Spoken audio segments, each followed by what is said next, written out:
Pose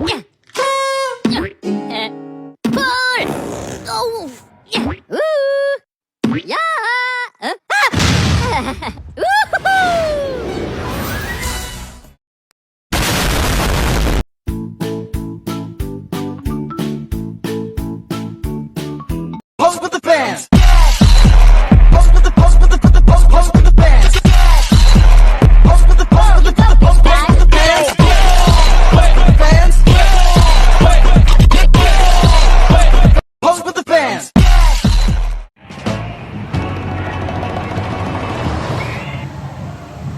Gimana caranya? Ngapain tuh, Bar?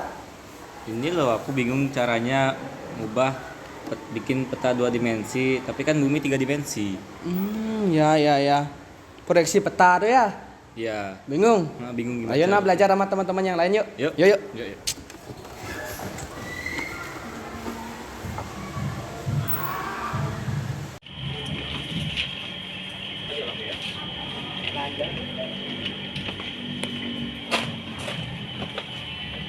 Boleh gabung nggak? Boleh. Yuk, Bar. Yuk. As. Ini temanku katanya nggak ngerti tentang proyeksi peta. Katanya minta dijelasin sama kalian. Boleh kok. Tapi sebelumnya kita tahu nggak Bar, apa itu pengertian proyeksi peta? Oh, pengertian proyeksi peta. Itu aku tahu. Pengertian proyeksi peta adalah teknik mengubah 3 dimensi permukaan bumi menjadi 2 dimensi di peta dengan menggunakan model matematis yang menghubungkan titik-titik di bumi dengan titik-titik di peta. Itu. Nah, itu bener banget, Bara. Cuman aku sih nambahin ya. Jadi, proyeksi peta itu berfungsi untuk menyampaikan informasi geografis untuk navigasi, penelitian, dan berbagai aplikasi lainnya. Terus, dalam proses proyeksi peta, dapat terjadi distorsi juga. Itu kepada aspek-aspek geografis permukaan bumi. Itu kayak ada distorsi jarak, arah, bentuk, dan skala. Terus, untuk mendapatkan peta yang ideal, kita memerlukan penyempitan terhadap wilayah-wilayah yang akan kita petakan. Itu kayak kita perlu juga untuk menggunakan bidang datar atau yang didatarkan gitu loh. Jadi biar tuh hasil tuh jelas, namun juga akurat. Nah, selanjutnya Bara ada yang namanya jenis-jenis peta. Kalau yang aku tahu itu adanya jenis peta berdasarkan bidang proyeksi. Yang pertama itu proyeksi azimutal, yaitu proyeksi yang menggunakan bidang datar sebagai bidang proyeksinya. Proyeksi azimutal ini ada 3 macam. Yang pertama proyeksi genomonik, proyeksi yang titik Y terletak di pusat lingkaran.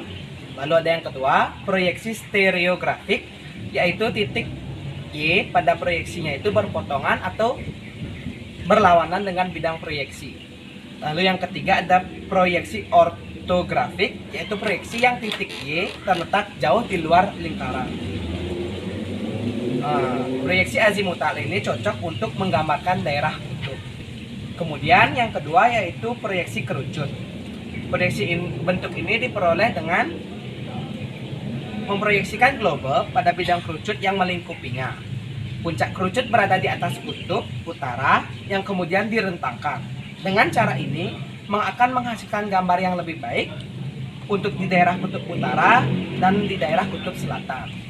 Dan yang terakhir yaitu proyeksi silinder, yaitu proyeksi yang diperoleh dengan jalan memproyeksikan globe pada bidang tabung yang diselubungkan kemudian direntangkan. Proyeksi ini cocok untuk menggambarkan daerah khatulistiwa. Nah, yang kedua ada sumbu simetri bidang proyeksi terhadap bumi. Sumbu simetri bidang proyeksi terhadap bumi biasanya menggunakan konsep geometri yang di dalamnya terdapat pemetaan dan proyeksi peta. Yang pertama terdapat proyeksi normal, garis karakteristik bidang proyeksi yang berhimpitan dengan sumbu bola bumi. Yang kedua ada proyeksi miring, garis karakteristik bidang proyeksi yang memiliki sudut lancip dengan sumbu bola bumi. Yang terakhir, proyeksi transversal, garis karakteristik bidang proyeksi yang berpotongan tegak lurus dengan sumbu bola bumi. Tiga itu ada kedudukan bidang proyeksi terhadap bumi.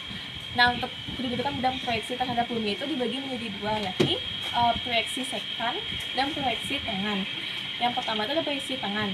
Proyeksi tangan itu adalah proyeksi peta yang dimana bidang proyeksinya itu bersinggungan dengan permukaan bumi. Sedangkan proyeksi sekan itu adalah proyeksi peta yang bidang proyeksinya itu berpotongan dengan permukaan bumi. Selanjutnya, ada jenis-jenis proyeksi peta berdasarkan ketentuan geometri yang dipenuhi. Yang pertama, ada proyeksi ekuidistan. Itu adalah jarak antara titik di atas peta dengan jarak sebenarnya di permukaan bumi. Kita dapat mengetahuinya dengan cara memperhatikan faktor skala pada peta. Yang kedua, ada proyeksi konform. Proyeksi konform adalah besar sudut atau arah suatu garis yang digambarkan di atas peta sama dengan besar sudut atau arah sebenarnya di permukaan bumi.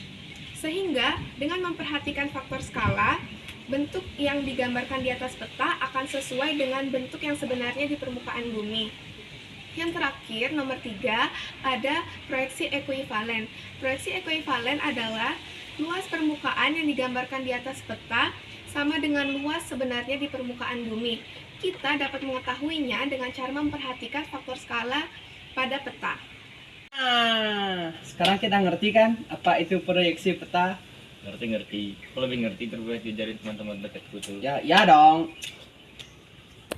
Oke guys, kita foto bersama yuk buat kenang-kenangan. Boleh. Ayo guys, 1, 2, 3.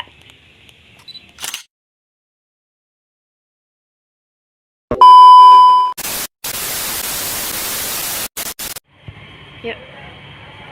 Nah,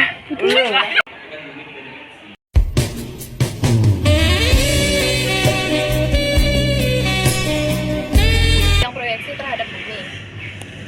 Sumbu simetri bidang Oh, pengertian proyeksi peta itu aku tahu. Pengertian proyeksi peta adalah Go. hitung nih kok dulu. Nah, yang terakhir itu ada jenis-jenis peta berdasarkan jenis dan skala. Terus untuk melakukan peta yang untuk mendapatkan